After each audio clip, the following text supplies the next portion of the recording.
রাজ্যের মুখ্যমন্ত্রীর ছেলে এবং তার প্রেমিকা নিখোঁজ হয়ে যায়। তদন্তে নামে রুদ্রা নামের পাগলাটে স্বভাবের এক পুলিশ অফিসার, যে নিয়মের কোনো পরোয়া করে না। তদন্ত শুরু হলে রুদ্রা জানতে পারে ওই দুজনকে শেষবার 17A কাবেরী এক্সপ্রেস নামে একটি বাসে উঠতে দেখা গিয়েছিল। কিন্তু গল্পে আসল টুইস্ট তো তখনই আসে যখন জানা যায় 17A কাবেরী এক্সপ্রেস নামে কোনো বাসই নেই। এমনকি ছেলেটির প্রেমিকা কাব্যিয়া নামের ওই মেয়েটির খোঁজ খবর নিয়েও তারা জানতে পারে এই নামের কোনো মেয়েরই অস্তিত্ব নেই। এখন প্রশ্ন হচ্ছে, তাহলে ওই বাসটি তখন কোত্থেকে এসেছিল এবং কোথায় বা চলে গেল, এবং এই কাবিয়া নামের মেয়েটি বা কে? রুদ্রা কি পারবে এই সমস্ত রহস্য ভেদ করে ওই ছেলেটিকে উদ্ধার করতে, নাকি কোনো এক রহস্যের গভীরে চলে যাবে? এই গল্পে এমন এমন রহস্যময়ী টুইস্ট আসবে যা দেখে আপনি নিজেও চিন্তায় পড়ে যাবেন। বলছিলাম 2025 সালে মুক্তিপ্রাপ্ত mystery suspense thriller movie Rudra Garuda পুরানার কথা। তো চলো একসাথে শুরু করা যাক আজকের এই রহস্য ভরা গল্পটি। ನೆಕ್ಸ್ಟ್ ಪ್ರೋಗ್ರಾಮ್ ಯಾವಾಗ?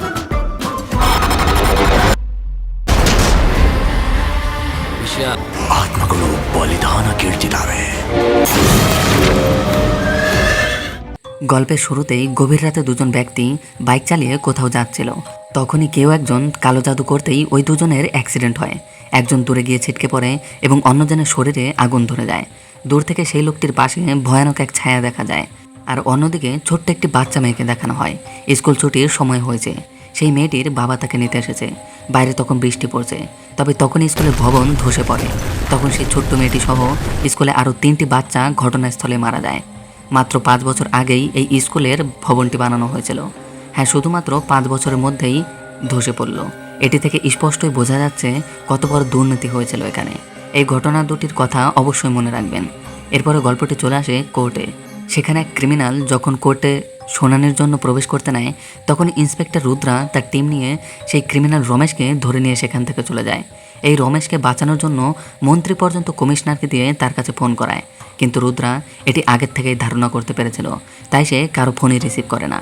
এই রমেশ আসলে 15 বছরের ছোট্ট একটি বাচ্চা মেয়েকে ধর্ষণ করে মার্ডার করেছে। তাই আজ রুদ্রা তাকে এখানে নিয়ে এসেছে, কারণ কোর্টে গেলে সে নিজের ক্ষমতা দ্বারা কোনো না কোনোভাবে অবশ্যই বেঁচে যাবে। এবার রুদ্রা রমেশকে এনকাউন্টার করে এখানেই মেরে ফেলে। সে পাপের আসল শাস্তি দেয়। আজকে রুদ্রা তার এক সহকারী গোবিন্দকে নিয়ে একটি মেয়ের সাথে দেখা করতে যায়। এই মেয়েটার নাম শ্রুতি। সে তার সাথে করে ছোট্ট একটি বাচ্চা মেয়েকেও নিয়ে এসেছে। শ্রুতি এখানে রুদ্রাকে তার 2টি কন্ডিশনের কথা বলে। সে বিয়ের পরেও তার জব কন্টিনিউ করতে চায়, আর দ্বিতীয়টা বলার আগে রুদ্রা বলে ওঠে, আপনাকে আর বলতে হবে না, আপনার মেয়েকে আমি আমার নিজের মেয়ের বলেই ভেবে নেব। তখনই শ্রুতি বলে, এটি আমার মেয়ে নয়, আমার বোনের মেয়ে, কিন্তু আমাকে মা বলে ডাকে। এর মধ্যে সেই ছোট্ট বাচ্চাটি ওয়াশরুমে যেতে চাইলে শ্রুতিও তার সাথেই যায়। আবার তখনই এসিপি রুদ্রাকে ফোন করে তাকে দ্রুত দেখা করতে বলে, যার জন্য এবার ওরা সেখান থেকে শ্রুতিকে কোনো কিছু না বলেই বেরিয়ে পড়ে। অন্যদিকে আমাদের সাথে পরিচয় হয় এই রাজ্যের মুখ্যমন্ত্রী দেবী শেট্টির। তার ছোট্ট একটি পরিবার, তার স্ত্রী এবং ছেলে মানু। এরপর হঠাৎই এক রাতে বাড়িতে কাঁচ ভাঙার আওয়াজ পেলে শেট্টি উঠে এসে দেখতে পায় পাথরে মোড়ানো একটি কাগজে কী সব লেখা রয়েছে। সিকিউরিটিও বাড়ি এবং তার আশেপাশে তন্ন তন্ন করে খুঁজেও কোথাও কোনো কিছু বা কাউকেই খুঁজে পায় না। যাই হোক, এর পরের দিনই দেখা যায় শ্রুতি বিনা হেলমেটে গাড়ি চালানোর জন্য ট্রাফিক পুলিশ তাকে আটকে জরিমানা করছিল। তখনই আবার রুদ্রা এদিক দিয়ে যাওয়ার সময় শ্রুতিকে দেখতে পেয়ে বলে, চালান কেটো না, ইনি আমার পরিচিত লোক। কিন্তু শ্রুতি চালান দিয়েই যাবে, কিন্তু বিল যখন গিয়ে দাঁড়ায় 4500 টাকা, তখন সেই মুহূর্তে শ্রুতির কাছেও এত টাকা নেই। তাই এবার রুদ্রা বলে, এত রাগ দেখিয়ে লাভ নেই ম্যাডাম। আর এরপরে তারা দুজনে চলে আসে একটি ক্যাফেতে। আর এখানে রুদ্রা শ্রুতিকে সেদিনের বিষয় বলে যে তাকে এসিপি হঠাৎ করে আর্জেন্টলি ডেকেছিল। আর শ্রুতি সেখানে বলে তারা প্রথমে কয়েকবার দেখা করবে, একে অপরের সাথে সময় কাটাবে, তারপরে তারা পরবর্তী ডিসিশন নেবে বিয়ের জন্য। কিন্তু পরবর্তী সময়ে তারা একটা সময় এঙ্গেজমেন্ট করে নিয়েছিল। এরপরে একদিন এসিপি কুলকার্নি রুদ্রাকে ডেকে বলে, মুখ্যমন্ত্রী শেট্টির ছেলে মানু নিখোঁজ। অফিসিয়ালি পলিটিক্যাল পার্টির প্রেশারের জন্য এটি করতে চাচ্ছেন না তারা, তাই আনঅফিসিয়ালি রুদ্রাকে এটি করতে হবে। এর পরের দিনই রুদ্রা চলে আসে শেট্টির সাথে কথা বলতে। দেবীর কাছে জিজ্ঞেস করাতে সে বলে, রাজনীতি কেরিয়ারে তার বন্ধু এবং শত্রু অনেকেই রয়েছে, কাকে কাকে সে সন্দেহ করবে। রুদ্রা এবার মানুর কলেজে যায়। সেখানে গিয়ে সে জানতে পারে সে নাকি বেশ কিছুদিন ধরেই ক্লাস ফাঁকি দিত। সে একজন নেতার ছেলে হওয়ার জন্য তাকে কলেজ থেকেও তেমন কিছুই বলতো না তারা। এরপরে রুদ্রা মানুর দুজন বন্ধুকে ডাকে।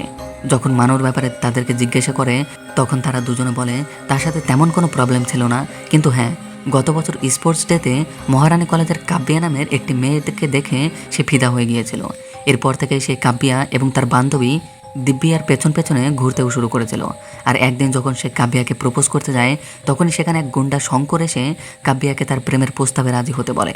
কিন্তু সে রাজি না হওয়াতে যখন কাব্যার ওপরে অ্যাসিড মারতে যাবে তখনই মানু এসে তাকে মারধর করে সেখান থেকে তাড়িয়ে দেয়। আর এই ঘটনার পরেই তাদের মাঝে একটি সুন্দর বন্ধুত্বের সৃষ্টি হয়। ধীরে ধীরে তারা একেবারে অনেকটাই কাছাকাছি চলে আসে আর তারা প্রতিদিন একই বাসে যাতায়াত করত। কিন্তু একদিন দুই বন্ধু দেরি করে ফেলায় মানো এবং কাবিয়া সেখান থেকে একাই চলে গিয়েছিল। কিন্তু সেদিন তারা দুজনে 17 কাবেরী এক্সপ্রেস নামের একটি বাসে উঠেছিল। এবার রুদ্রা সেই বাস এবং এই মেয়েটির ব্যাপারে খোঁজ নিতে শুরু করে। কিন্তু আশ্চর্যজনকভাবে তারা খবর নিয়ে জানতে পারে মহারানী কলেজে এই কাব্যা এবং দিব্যা নামের কোনো মেয়েই পড়ে না। অন্যদিকে সেই 17 কাবেরী এক্সপ্রেস নামেও কোনো বাস বর্তমানে চলাচল করে না সেই রুটে। এরপরে যখন তারা সেই গুন্ডা শঙ্করের সম্পর্কে খুঁজতে যায় তারা জানতে পারে সেও 2 বছর আগে মারা গিয়েছে। এরপরেই রুদ্রা আবারও চলে যায় বিএনটিসি বাস অফিসে। সেখানে গিয়ে যখন এই কাবেরী এক্সপ্রেসের ব্যাপারে খোঁজখবর নেয় তখন তারা জানতে পারে এই বাসটি আজ থেকে প্রায় 25 বছর আগে সেই রুটে চলাচল করত। তারা কেউই জানে না সেই বাসটি হঠাৎ করে কেন বন্ধ হয়ে গিয়েছে এবং বাসের ব্যাপারেও তারা কেউই তেমন কিছু বলতে পারে না। কিন্তু হ্যাঁ, সেখানে একজন জানায় একজন মেকানিক এমন রয়েছে যে অবশ্য তোমাদেরকে এই ব্যাপারে সাহায্য করতে পারে। তাই এবার রুদ্রা চলে আসে সেই মেকানিকের কাছে। অন্যদিকে দেবী শেট্টির কাছে একজন মাস্ক পরা লোক ফোন করে এবং তাকে কিছু শ্লোক বলতে শুরু করে। শেট্টির তখন মনে পড়ে এই শ্লোক পাথরে মোড়ানো কাগজটিতেও লেখা ছিল। তাই সে তার এক গুরুর কাছে গিয়ে যখন সেই ব্যাপারে জিজ্ঞেস করে তখন তিনি জানায় এটি গারুদা পুরাণের শ্লোক। কেউ যদি অন্য সম্পদ চুরি করে ভোগ করে তাহলে তার বাকি জীবনটা আমি নরকে পরিণত করব, এটি শ্লোকে লেখা রয়েছে। এবার শ্যাম নামে সেই মেকানিক রুদ্রাকে সেই বাসের ব্যাপারে বলতে শুরু করে। তখন সেই সময়টাতে মনিরাজু নামে একজন সেখানে কাজ করত। সে তার 3 বন্ধুকে নিয়ে সমস্ত কিছুই দেখে শুনে রাখতো। অন্য অন্য স্টেটের যে সমস্ত বাসগুলো পুরনো হয়ে যেত সেই বাসগুলি এখানে নেই এই রুটে চালাতো। আর এভাবেই তারা প্রচুর টাকাও কামিয়ে নিয়েছিল। আর 17 কাবেরী এক্সপ্রেস নামের ওই বাসটাও মনিরাজুই এখানে এনেছিল। সেই সময়টাতে সেই বাসটা ভেঙ্কটেশ নামে একজন চালাতো। একদিন ছোট বাচ্চাদের স্কুল ট্রিপে তাদের বাস ভাড়া করা হয় আর সেখানে এই কাবেরী এক্সপ্রেসকে নিয়ে যাওয়ার কথা বলে। সেই ড্রাইভার বলে এই বাসটি এই শহরের মধ্যে চালানোই খুবই কষ্টকর, কারণ ব্রেক ঠিকঠাক মতো কাজ করে না। তার মধ্যে সেই পাহাড়ের রাস্তায় কি করে এটি সম্ভব হবে? কিন্তু এরপরেও সুপারভাইজার জোর করে ভেঙ্কটেশকে সেই বাসটা নিয়ে যেতেই বাধ্য করে। আর আমরা দেখতে পাই কাব্যা এবং দিব্যা সেই দুটি মেয়েও সেই বাসের মধ্যে উঠেছিল। হ্যাঁ, 25 বছর আগের গল্পতে কিভাবে যেন কাব্যা এবং দিব্যা জড়ে যায়, তাই না? দেখতে থাকো, অবশ্যই বুঝতে পারবে। হ্যাঁ, বাসটি পুরো দিন ঠিকঠাক চললেও রাতের বেলা হঠাৎ করেই ব্রেক ফেল করে বাসটি পাহাড় থেকে নিচে পড়ে যায় এবং সেই 25 জনই সেখানে মারা যায়। অর্থাৎ কাব্যা এবং দিব্যা নামে সেই 2 মেয়েও সেদিন সেখানেই মারা গিয়েছিল। কিন্তু একটি আশ্চর্যজনক বিষয় হচ্ছে এই অ্যাক্সিডেন্টের পুরো দোষটা যদিও বা সুপারভাইজারের, কিন্তু পুরো দোষটা চাপিয়ে দেওয়া হয় ভেঙ্কটেশ নামের সেই ড্রাইভারের ওপর। সে নাকি মদ্যপান করে গাড়ি চালাচ্ছিল, যার জন্য এবার সাধারণ মানুষ ক্ষিপ্ত হয়ে ভেঙ্কটেশের বাড়িতে আগুন লাগিয়ে দেয় এবং সেই আগুনে ভেঙ্কটেশের স্ত্রী সহ 2 ছেলেও মারা যায়। আর এই ঘটনার পরে মনিরাজু সহ তার 3 বন্ধুই কোথাও যেন হারিয়ে গিয়েছে। তাদের আর কোনো খোঁজ খবর কেউই পায় না। 3 জনের ফটো পেলেও মনিরাজুর কোনো ফটো নেই। রুদ্রা এবার সেই 3 জনের খোঁজ নিতে শুরু করে, কিন্তু অলরেডি একজনের মৃত্যু হয়ে গিয়েছে। বাকি 2 জনের খোঁজ করতে যখন সে পৌঁছায় তখনই তার চোখের সামনেই কোনো না কোনোভাবে সেই 2 জনে মার্ডার হয়ে যায়। এবার রুদ্রা বুঝতে পারে যে সে এই কেসকে যতটা সহজ মনে করেছিল কেসটি ততটা সহজ নয়। অন্যদিকে আবার আদি নামে আরও একটি অফিসার এবার রুদ্রার উপরে তদন্ত করতে শুরু করে, তার উপরে নজর রাখতে শুরু করেছে। আদি দেবী শেট্টি এবং সেই কিডন্যাপারের একটি কল রেকর্ড কোথাও থেকে জোগাড় করে ফেলে। ওই কল রেকর্ডে দেবী শেট্টি কিডন্যাপারকে বলছিল তার ছেলেকে বাঁচানোর জন্য সে সব কিছু করতে পারে, যে কোনো শর্তই সে মেনে নিতে প্রস্তুত। কিডন্যাপারও বলেছিল তোমার ছেলেকে বাঁচাতে চাইলে আমাকে 10 কোটি টাকা দিতে হবে। টাকাটা একটি ব্যাগে পুরে ব্যাঙ্গালোর থেকে কুন্নরে যাওয়া ট্রেনে তোমার স্ত্রী এবং তোমার কোনো এক বিশ্বস্ত সহকারীকে দিয়ে পাঠিয়ে দিতে পারো। কিন্তু খবরদার পুলিশ যেন এর আশেপাশেও না আসে। ছেলেকে বাঁচানোর জন্য দেবী এই প্রস্তাবেও রাজি হয়ে গিয়েছে। আদি এবার নারায়ণকে বলে স্যার, আপনি যদি আমার উপর ভরসা করেন তাহলে আমি সেই কিডন্যাপারকে ধরতে পারি। কেসটি যদিও আনঅফিসিয়াল, তারপরেও নারায়ণ তাকে পারমিশন দিয়ে দেয়। কিডন্যাপারের কথা মতো দেবীর স্ত্রী গায়ত্রী বাবাইকে নিয়ে এবং সাথে টাকা ভর্তি ব্যাগ নিয়ে ট্রেনে উঠে পড়ে। সাথে আদিও তার পুরো টিম নিয়ে সেই বগিতেই অবস্থান নেয়। ট্রেন ছাড়ার কিছুক্ষণ পরে কিডন্যাপার গায়ত্রীকে ফোন করে টাকা ভর্তি ব্যাগ নিয়ে গেটের সামনে আসতে বলে এবং একটি ব্রিজ ক্রস করার সময় নদীতে সেই টাকা ভর্তি ব্যাগ ফেলে দিতে বলে। গায়ত্রীও ঠিক তেমনই করে, কিন্তু এর মাঝেই হঠাৎ করে আদি তাদেরকে আটকাতে নেয়। তাদের আশ্বাস দেয় তারা কিডন্যাপারকে ধরে ফেলবে, কিন্তু কোনো কথা না শুনে তার ছেলেকে বাঁচানোর জন্য গায়ত্রী অন্য একটি ব্যাগও নদীতে ছুড়ে দেয়। এরপরেই দেবীর কাছে ফোন আসে। কিডন্যাপার বলে, আমি আগেই নিষেধ করেছিলাম পুলিশ যেন না আসে, কিন্তু তুই আমার কোনো কথাই শুনিসনি, তাই তোর ছেলের কথা ভুলে যা। এবার এই কথা শুনে তো দেবীর মাথায় যেন আকাশ ভেঙে পড়ে। সে এবার ক্রুদ্ধ হয়ে নারায়ণের কাছে গিয়ে তাকেও থ্রেট দিয়ে আসে। এবার এত কিছু ঘটে যাওয়াতে এই কেসটি কোনো মতেই আর আনঅফিসিয়ালি থাকে না। এবার কেসটি অফিসিয়ালি রুদ্রাই হ্যান্ডেল করতে শুরু করে। এরপর একদিন শ্রুতি রুদ্রার সাথে দেখা করে এবং রুদ্রাকে বলে, তুমি আমাকে তোমার পরিবারের সাথে দেখা করাতে নিয়ে যাবে না? রুদ্রা বলে, কেন নেব না, অবশ্যই নিয়ে যাব, আমাদের জয়েন্ট ফ্যামিলি, অনেক লোক, গেলে তুমি অবশ্যই খুশি হবে। সামনে রোববার যদি ফ্রি থাকো আমি তোমাকে নিয়ে যাব। এর পরের দিনই রুদ্রা এসিপির কাছে আসে, তাকে একটি ফাইল দেখায় এবং সেখানে মানুর বন্ধুকেও ডাকে। তাদের জিজ্ঞেস করে, তোমরা যে মেয়েটিকে মানুষ সাথে দেখেছিলে সেই মেয়ে দুটিকে এখানে রয়েছে? তখন দুই বন্ধু দিব্যা এবং কাব্যাকে দেখায়। এরপর তারা দুজনে বাইরে গেলে নারায়ণ বলে, এদের দুজনকে জিজ্ঞাসা করলেই তো সমস্তটা জানা যায়। তখন রুদ্রা বলে, কী করে জিজ্ঞাসা করবো স্যার, এরা তো 25 বছর আগে একটি বাস অ্যাক্সিডেন্টে মারা গিয়েছে। আর এখানে আমরা এটাও দেখতে পাই, ফাইনালি রুদ্রার কাছে মনিরাজুর ফটো এসেছে। হ্যাঁ, এই মনিরাজু আর কেউ নয়, আমাদের নেতা দেবী শেট্টি। আসলে ওই ঘটনার পরে দেবী একটি আশ্রমে গিয়ে লুকিয়েছিল, আর ওই আশ্রমের গুরুর নাম ছিল দেবী শেট্টি। মনিরাজু ওই আশ্রমকে পুরোপুরি লুট করে ব্যাঙ্গালোরে ফিরে এসেছিল। আর ব্যাঙ্গালোরে থাকা দেবীর পরিবার ভেবেছিল 10 বছর আগে হারানো তাদের ছেলে আবারও ফিরে এসেছে। আর মনিরাজু এই সুযোগটি নিয়ে এখন বর্তমানে এই পর্যায়ে এসে দাঁড়িয়েছে। এর পরের দিনই দেবীর বাড়িতে একটি বক্স আসে, সেখানে মনুর কিছু পোশাক রয়েছে। আর তখনই মাস্ক পরা সেই লোকটি দেবীকে আবারও কল করে, তাকে বলে, এখনও ভয় পাস না, তোর ছেলেকে আমি এখনও মারিনি, কিন্তু তোর হাতে আর বেশি সময় নেই। তুই না পেরেছিস ভালো নেতা হতে, না পেরেছিস ভালো হাজব্যান্ড হতে, তোর কাছে এখন একটা সুযোগ দিচ্ছি ভালো বাবা হওয়ার জন্য। যদি নিজের ছেলেকে বাঁচাতে চাস তাহলে এখনই বেরিয়ে পড়। এরপরেই দেবী শেট্টি বাড়ির থেকে বেরিয়ে যায়। অন্যদিকে মানুকেও পাওয়া যায়, কিন্তু তার অবস্থা গুরুতর। তার জন্য এবার মানুকে তাদের বাড়িতে নিয়ে এসে সমস্ত রকম চিকিৎসা শুরু করে দেওয়া হয়। অন্যদিকে দেবীর কোনো খবর নেই। তারা খবর নিয়ে জানতে পারে সে সাকেলেশপুরার দিকে গিয়েছে, যার জন্য এবার রুদ্রাও সেই দিকে বের হয়। কিন্তু রাস্তায় কেন জানি সে কাব্যার উপস্থিতি টের পাচ্ছিল, কিন্তু সেটিকে সে উপেক্ষা করে সেই জায়গায় পৌঁছালে জানতে পারে দেবী শেট্টির গাড়ি নাকি অ্যাক্সিডেন্ট করেছে। কিন্তু একটি চিন্তার বিষয় হলো, এই রাস্তাতে কোনো বড় গাড়ি অ্যালাউডই নয়। তাহলে বড় গাড়ি এসে কি করে তাকে ধাক্কা মারলো? পাশে থাকা এক চার দোকানদার বলে, গতকাল একটি বাস এখানে এসেছিল, আর তার কথা মতে এই বাসটি হলো 17A কাবেরী এক্সপ্রেস। লোকটা জানায় ওই বাসের যে সমস্ত স্টুডেন্টরা ছিল সবাই তার কাছ থেকে চাও খেয়েছে।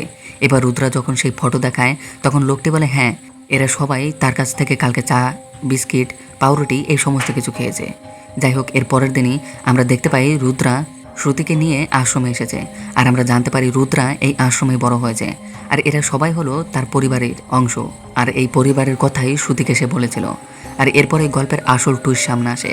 আমরা জানতে পারি এই সমস্ত কিছুর আসল মাস্টার মাইন্ড হচ্ছে রুদ্রা। আপনাদের অবশ্যই মনে আছে গল্পের শুরুতে একটি স্কুল ভেঙে পড়েছিল, সেখানে একটি ছোট্ট মেয়েও মারা গিয়েছিল। আসলে সেই স্কুলটি বানানোর পেছনে ছিল দেবী শেট্টি। কিন্তু ওই মেয়ের বাবা রুদ্রার সাথে দেখা করেছিল, তাকে যখন সমস্ত ঘটনাটা খুলে বলে যে সে বদলা নিতে চায়, দেবী শেট্টিকে মারতে চায়, এমন নেতা সবার জন্যই একটি কালো অভিশাপ।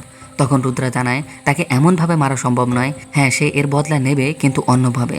এরপর সে তার বন্ধুদের সাথে মাস্টার প্ল্যানিং করে, সমস্ত কিছু ঠিকঠাক করে, এবং তাদের সাথে সেই মেয়ের বাবাকেও তারা অ্যাড করে নিয়েছিল। আর এতদিন যে মাস্ক পরা লোকটিকে আমরা দেখতে পেয়েছি সেটি হচ্ছে ওই ছোট্ট মেয়েটির বাবা। এখন অবশ্যই কোয়েশ্চেন আসতে পারে, তাহলে দেবী শেট্টির কী হয়েছিল? আসলে শেট্টি সেই দিন রুদ্রার কথা মতো সেই জায়গায় গিয়েছিল, আর সেখানে গিয়েই সে রুদ্রাকে দেখতে পায়, আর সে বুঝতে পারে এই সমস্ত কিছুর পেছনে রুদ্রাই ছিল। আসলে শেট্টিও আগের থেকে ব্যাপারটি কিছুটা হলেও আন্দাজ করতে পেরেছিল, যার জন্যই সে এখানে পুরো প্রস্তুতির সাথেই এসেছে। কারণ তার গুরু তাকে বলেছিল কেউ তোমার উপরে তন্ত্রমন্ত্র করছে, এবং পেছন থেকে তাকে একটি আত্মাও সাহায্য করছে। কিন্তু ওই আত্মা যে তাকে সাহায্য করছে সেটি আবার সেই ব্যক্তিটি জানে না। আর এরপরেই শেট্টির লোকেদের সাথে রুদ্রার একটি বেশ ফাইট হয়। এক এক করে রুদ্রা সবাইকেই মেরে ফেলে। সবশেষে যখন শেট্টি জিজ্ঞেস করে, আমার উপর তোমার এত রাগ কিসের, আমি তোমার কি ক্ষতি করেছি? আর এরপরে আমাদের সামনে আসে আসল সত্য, আসল টুইস্টটি এখানেই উন্মোচন হয়। আসলে রুদ্রা হলো সেই 17A কাবেরী এক্সপ্রেস বাসের ড্রাইভার ভেঙ্কটেশের বড় ছেলে। ওই রাতে স্টুডেন্টদের মারা যাওয়ার পরে সবাই ভাবছিল এই ঘটনাটিতে ভেঙ্কটেশের দোষ, তাই সবাই মিলে এসে তাদের বাড়িতে আগুন লাগিয়ে দেয় এবং বাইরে থেকে দরজা বন্ধ করে দিয়েছিল। অনেক কষ্টে ভেঙ্কটেশের স্ত্রী রুদ্রাকে তো ঘর থেকে বের করে দেয়, কিন্তু তার ছোট ছেলে পঙ্গু হওয়াতে তিনি এবং তার ছোট ছেলে সেখানেই মারা যায়। রুদ্রার চোখের সামনে তার ভাই এবং মা মারা যায়। সেই ছোটবেলায় যে আগুন তার চোখে দেখেছিল সেই আগুনের তাপ এখন পর্যন্ত রয়ে গিয়েছে। আর এরপরে সেই ছোট্ট মেয়েটির বাবা আসলে ছিল একজন বায়োলজি প্রফেসর। তাই রুদ্রা তাকে দিয়ে একটি সাপের বিষ শেটটির ভেতরে ইনজেক্ট করায়, যাতে শেটটি তিলে তিলে কষ্ট পেয়ে মারা যায়। আর শেটটির মৃত্যুর পরে রুদ্রা বুঝতে পারে সত্যি এতদিন তার পেছনে কাব্যিয়া নামে সেই মেয়েটি আত্মা তাকে সাহায্য করেছে। এখন অবশ্যই তোমাদের মনে আরও একটি কোশ্চেন আসতে পারে, তাহলে সেই 25 বছর আগেকার বাসের কী হয়েছিল? আসলে এই ঘটনাটাও রুদ্রাই সাজিয়েছিল এবং মানুর দুই বন্ধু তারা আসলে ড্রাগস নিত। রুদ্রা এটি খুব ভালো করেই জানতো, তাই তাদেরকে জিজ্ঞাসাবাদ করার আগে রুদ্রা তাদের ডেকে নিয়ে ভয় দেখিয়ে মিথ্যে কথা বলায়। তাই তারা দুজনেও রুদ্রার কথার মতোই মানুষ সাথে কাব্যিয়ার প্রেমের গল্প এবং বাসে চড়ে ওঠা সমস্তটাই তেমনভাবেই বলে। আর হ্যাঁ, সেই চায়ের দোকানদারও রুদ্রার কথা মতোই কথাগুলি বলেছিল। রুদ্রা তার বন্ধুদের সহযোগিতায় পুরো একটি মাস্টার প্ল্যান করে এই কাজগুলি করেছে। তো রুদ্রার এই মাস্টার প্ল্যানিং এবং একটি আত্মা রুদ্রাকে সাহায্য করা পুরো গল্পটি তোমাদের কেমন মনে হয়েছে অবশ্যই জানিও, এবং পুরো গল্পটা দেখার জন্য অসংখ্য ধন্যবাদ। তোমাদের সাথে খুব শীঘ্রই দেখা হচ্ছে অন্য সুন্দর কোনো গল্পের সাথে। ততক্ষণের জন্য বাই অ্যান্ড টেক কেয়ার।